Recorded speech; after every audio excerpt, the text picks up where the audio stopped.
जारिया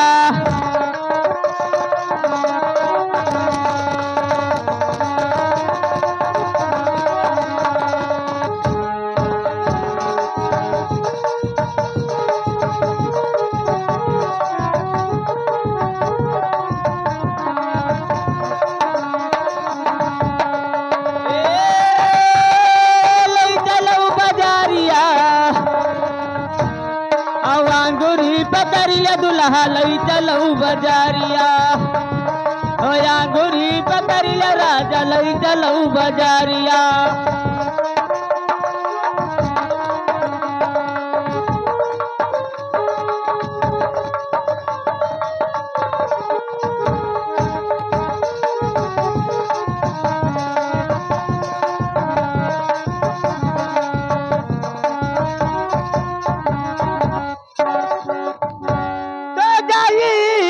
पहुँचनी सिरसिया बाजरिया।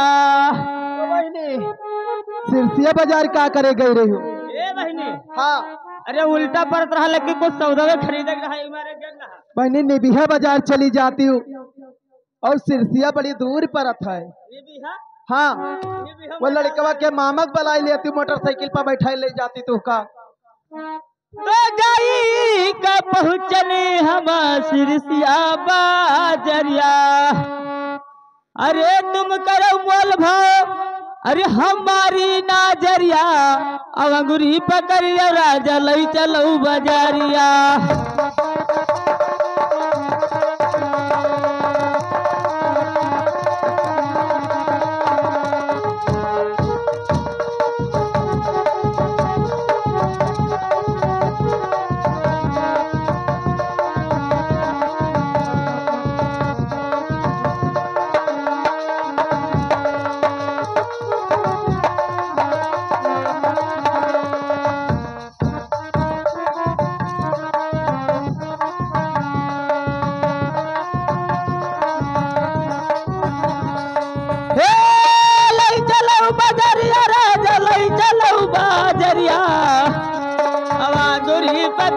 राजा लई चलऊ बजारिया अंगूरी पकड़िया दुल्हा लई चलऊ बजारिया।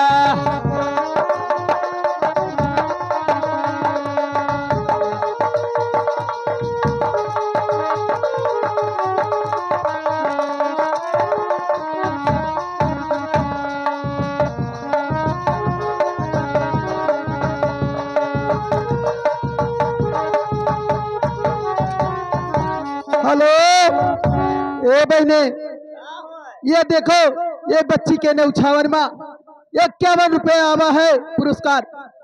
बहनी 51 के बदले 51 लाख लक्ष्मी दे प्रभुनाथ बाबा दे इनके पाकिट में हमेशा हरा भरा रखे। बहनी मैं कौन रो